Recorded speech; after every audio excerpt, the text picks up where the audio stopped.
तो ठीक है बच्चों, फिर है पहला टॉपिक है देखो हमारा मोलरता। ठीक है, पहले तो हमें विलयन के बारे में पता है। विलयन क्या होता है?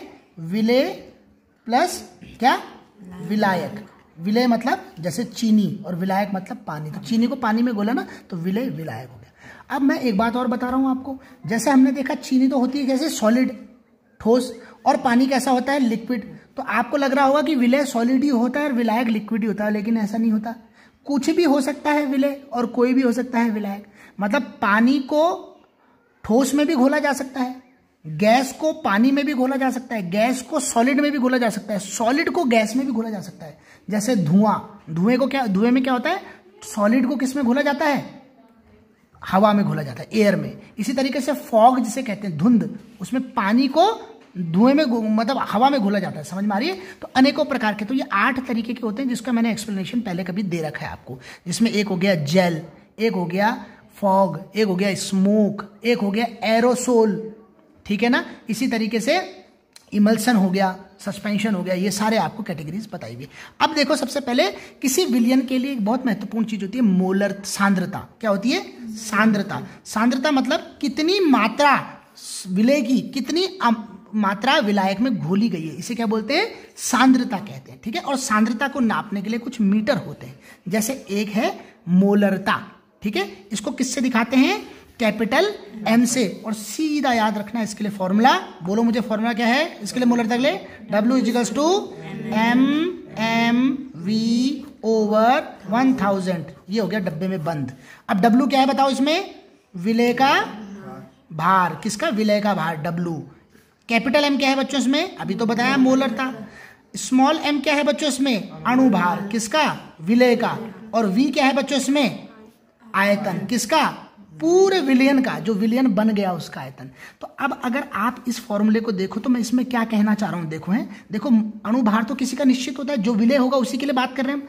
तो इस अणुभार मतलब इस विलय को के, इस विलय के इतने ग्राम को इतने ml या इतने लीटर वॉल्यूम में आयतन में घोलने पर इतनी मोलरता का एक विलयन प्राप्त होता है। समझ में आ गया? ठीक है ना? तो एक मोलर विलयन बनाना है तो इतनी अमाउंट इसकी इतने ml में घोलनी पड़ेगी, तब जाके बनेगा। तो ये इससे फॉर्मूले से निकल के आ गया। ठीक है ना? क्या हो गया? मोलरता। समझ में आ गई बच्चों? मोलरता बता दी मैंने आप लोगों को। ठीक है, दूसरा करो मोललता। ठीक है, मोललता किससे दिखाते हैं बच्चों इसको? स्मॉल m से। किससे दिखाते हैं? फॉर्मूला बताते हैं इसके लिए, W=m/W'/1000। ये डब्बे में बंद हो गया। अब बताओ W क्या है? वही विलय का भार। स्मॉल m क्या है? ये मोललता है। क्या? मोललता। m' क्या है इसमें? ये अणुभार हो गया। इस बार अणुभार को ऐसे लिख दिया हमने। और W' क्या है बच्चों इसमें? ये है विलायक का भार, विलायक का भार। ठीक है ना? विलायक का भार। और भार किस में होगा? ग्राम में होगा। यहां पे आयतन था तो आयतन किस में होता है बच्चों? ml में। ml में। विलायक का भार किस में होगा? ग्राम में। ठीक है जी, बात समझ में आ गई? तो ये दो चीजें आपने अच्छे से पकड़ ली।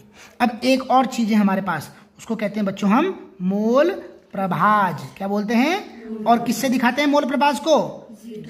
क्या बनाया हुआ मैंने? एक्स बनाया हुआ। ये क्या है? ये जीटा ए। अब जीटा ए का फॉर्मूला बताओ।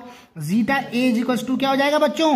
Na/Na+NB। ये डब्बा हो गया हमारा बंद। जीटा ए अभी आपने बोला मोल प्रभास किसका? ए का। ए अगर मान लो विलय है तो विलय का मोल प्रभास। Na क्या है? ए विलय है ना, तो विलय के मोलों की संख्या। Na क्या हो गया? विलय के मोलों की संख्या। मोलों की संख्या। अब विलय के मोलों की संख्या पता चल गई। और NB क्या है? विलायक के मोलों की संख्या। तो ये मोल प्रभाज के लिए फॉर्मूला हो गया। और मोल प्रभाज में एक और फॉर्मूला है, जीटा ए प्लस जीटा बी =1। मतलब अगर विलय के मोल प्रभाज और विलायक के मोल प्रभाज दोनों को जोड़ दें तो टोटल क्या हो जाएगा? 1 हो जाएगा। ठीक है जी। अच्छा, अब मैं तुम्हें तुरंत एक बार NaNB के बारे में बता देता हूं। मान लो मैं कह रहा हूं NB क्या है? विलायक है। विलायक मतलब पानी है। और Na क्या है? चीनी है। तो मतलब थोड़ी सी चीनी को बहुत सारे पानी में घोलते हैं हम, थोड़े से नमक को बहुत सारे तो पानी हमेशा कैसा होता है? ज्यादा होता है। अरे बहुत ज्यादा ही तो होता है जिसमें घोला जाता है। तो मान लो अगर 1000 ml में, मतलब 1 लीटर में अगर हमने घोला कोई चीज, तो उसमें NB कितनी होगी? लगभग लगभग 1000 ग्राम के बराबर तो क्या होगा हमारा, यही हो जाएगा, पानी ही पानी हो जाएगा।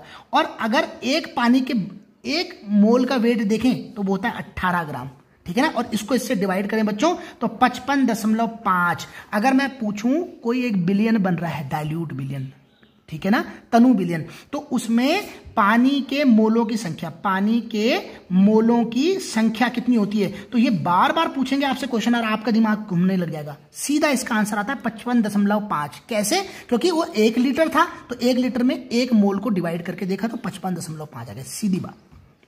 ठीक है भाई बच्चों, इतनी बात समझ में आ गई।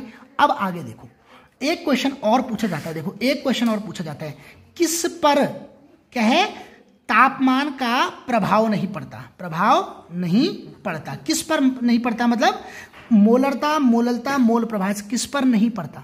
तो देखो जैसे ही तापमान बढ़ाओगे तो ये आयतन घट बढ़ सकता है। आयतन के घटने बढ़ने से क्या होता है बच्चों, ये घट बढ़ सकता है, तो मोलरता घट बढ़ जाएगी। इसमें आयतन की कहीं रिक्वायरमेंट नहीं है। अरे मोललता में आयतन नहीं आ रखा, कहीं आयतन आ रखा, ये तो विलय का भार है, विलायक का। तो आयतन न होने के कारण इसमें तापमान का कोई प्रभाव नहीं पड़ेगा। जबकि इसकी बात करें अगर मोल प्रभाव, इसमें भी कहीं पे आयतन नहीं है। तो ये दोनों क्या है, इनमें तापमान का प्रभाव नहीं पड़ता। किसमें, स्मॉल m में और जीटा a में, इनमें तापमान का कोई प्रभाव नहीं पड़ता। सांद्रता की ये 2 ऐसी इकाई हैं जिनमें तापमान का कोई प्रभाव नहीं पड़ता। ठीक है, समझ में आ गई बात, ओके हो गया, डन। आगे बढ़ जाएं। अब चाहो तो आप एक एग्जाम्पल देख लो। वो आपको क्या प्रश्न पूछेगा, वो बोलेगा जी आपको 40 ग्राम NaOH को 1 लीटर में मिलाया तो उसकी मोलरता बताओ, ये प्रश्न पूछेगा वो। तो देखो आपके पास तो आपने तो अटल अपना फॉर्मूला उठा लेना है, W=mmv/1000, आपका तो फॉर्मूला ये। अब आपने ये देखना है कि मुझ पे क्या ये सारी चीजें हैं। कितना ग्राम मिलाया विले, तो 40 ग्राम। कितनी मोलरता है वही तो निकालनी है। किसका अणुभार, किसका, NaOH का। NaOH का अणुभार कितना होता है बच्चों, 40। आपको मैंने निकाल के बताया। V आयतन, कितने आयतन में मिलाया, 1 लीटर में। पर लीटर मत लिखना, मैंने अभी आपको बताया था V ml में आना है, तो 1000 ml लिखेंगे, 1 लीटर मत लिखना। बस अगर आपने 1 लीटर लिखा यहाँ पे गेम बिगड़ जाएगा। तो 1000 इसको लिख दो, ये कटने पटने वाला है सारा यूं हो जाएगा तुरंत आपका। इसी तरीके से प्रश्न पूछेगा कि 4 ग्राम NaOH को, ठीक है, 50 ग्राम बेंजीन में मिलाया, बेंजीन में घोला, तो फिर वो पूछेगा आपसे बेंजीन में घोला तो आप उसकी मोललता बताओ। तो अब मैं मोललता के लिए फिर वही फॉर्मूला W=MM-W'/1000। तो कितना विलय की मात्रा घोली, 4 ग्राम। कितनी मोललता है यही तो निकालनी है। और अणुभार कितना है, तो NaOH के लिए अभी तो निकाला था 40, और विलायक का भार वो 50 ग्राम। तो टोटल मिलाकर के क्या हो गया, समझ में आ गई बात आपको। तो ये है हमारे इन दोनों को निकालने का तरीका। अब लो मोल प्रभास का भी आप चाह रहे होंगे तो मोल प्रभास का भी बता देता हूं मैं आपको। मान लो हमने क्या बोला, हमने बोला अगर हमने बोला 40 या 4 ग्राम NaOH को 1000 ml पानी में घोल करके घोला, तो NaOH का मोल प्रभाज बताओ। मोल प्रभाज NaOH का, ये जीटा A की जगह NaOH लिख दिया मैंने। तो ये कितना होगा, ये प्रश्न पूछ रहे ना। तो जीटा NaOH कितना होगा बच्चों, एक तो NaOH के मोलों की संख्या बटे NaOH के मोलों की संख्या प्लस पानी के मोलों की संख्या। ये देखो प्रश्न यहां से ऐसे आ रहा है। अब NaOH के कितने मोल डाले हुए, 4 ग्राम डाले हुए। कितने मोल डाले हुए, 1 मोल में होते हैं 40 ग्राम। NaOH के 1 मोल में कितने होते हैं, 40 ग्राम। तो 4 ग्राम कितने मोल में रहे होंगे, 0.1 ग्राम में, 0.1 मोल में। कितने मोल में, 0.1 मोल में। तो NaOH के कितने मोल डाले हुए, 0.1 मोल डाले हुए। किसके, NaOH के। NaOH के कितने डाले हुए, फिर दोबारा से ये NaOH का पूछा हुआ, तो NaOH के कितने डाले हुए, 0.1 मोल, प्लस पानी के कितने मोल हैं। अब ये कंफ्यूज मत हो ना, अभी मैंने तुम्हें 55.5 बता रखा, वो इसी दिन के लिए बता रखा मैंने तुम्हें। तो अब चाहो तो ये आंसर हो गया आपका 0.1/55.6। ये है आपका आंसर। अगर आपको ये कैलकुलेट करने नहीं आता, जैसे किसी को भी नहीं आता, ना मुझे आता ना हमारे टीचरों को आता, किसको आता है इसको कैलकुलेट करना, बिना कैलकुलेटर के किसी को नहीं आता, आपने आंसर ये छोड़ के आना है। समझ में आ गया। अब वो आपको दूसरा प्रश्न पूछेगा, जीटा पानी, विलायक का मोल प्रभाज कितना है। तो विलायक का मोल प्रभाज कितना होगा, एक में से विलय का मोल प्रभाज घटा दो। विलय का मोल प्रभाज था 55.6, इसको घटा दो। भाई विलय का मोल प्रभाज और विलायक का मोल प्रभाज एक होता है, तो इन दोनों को जोड़ करके एक होता है, तो इस एक में से अगर इसको घटा देंगे तो विलायक का मोल प्रभाज निकल जाएगा। तो यही तो प्रश्न है, आ गई प्रश्न समझ में। इसको 50 बार देखना वीडियो को, एक भी चीज स्किप नहीं होनी चाहिए बच्चों, ठीक है। अच्छा दूसरी बात, ये मोलरता है। मोलरता की यूनिट क्या होगी देखो, मोलरता की यूनिट होगी मोल पर लीटर। मोलरता की यूनिट देखो, मोलरता, एक मोललता और एक मोल प्रभाज, ये तीन चीजें तो पढ़ी हमने।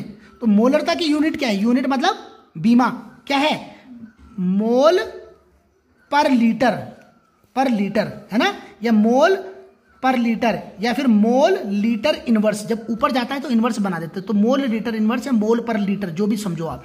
ये किसकी है, मोलरता की। अब मोललता की क्या होगी, इसमें भी ऊपर तो मोल ही है, मोल पर कितने ग्राम विलायक लिया, ग्राम, मोल पर ग्राम, तो मोल पर ग्राम, ठीक है ना, पर ग्राम, ये मोल पर ग्राम ये। और मोल प्रभाज की क्या है, तो मोल प्रभाज में आपने देखा ऊपर भी मोलों की संख्या थी, और नीचे भी मोलों की संख्या थी। ऊपर विलय के मोलों की संख्या और नीचे सारे मोलों की संख्या। तो मोलों की संख्या दोनों का एक ही तो यूनिट होती है, तो दोनों की यूनिट कट गई होगी, तो मोल प्रभाज की कोई भी क्या नहीं होती, यूनिट नहीं होती। ये भी क्वेश्चन पूछेगा वो, किसकी यूनिट नहीं होती, आंसर क्या आएगा, किसकी नहीं होती, मोल प्रभाज की। और किसकी होती है, तो इन दोनों की होती है। क्या क्या होती है, तो ये होती है। बात समझ में आ गई, तो दिस इज गुड, आपको बड़ी चीज समझ में आ गई बच्चों, बड़ा क्वेश्चन समझ में आ गया आपको। अब एक दो छोटे मोटे क्वेश्चन और कर लेते हैं, थोड़ा इस वीडियो को रोकते पहले।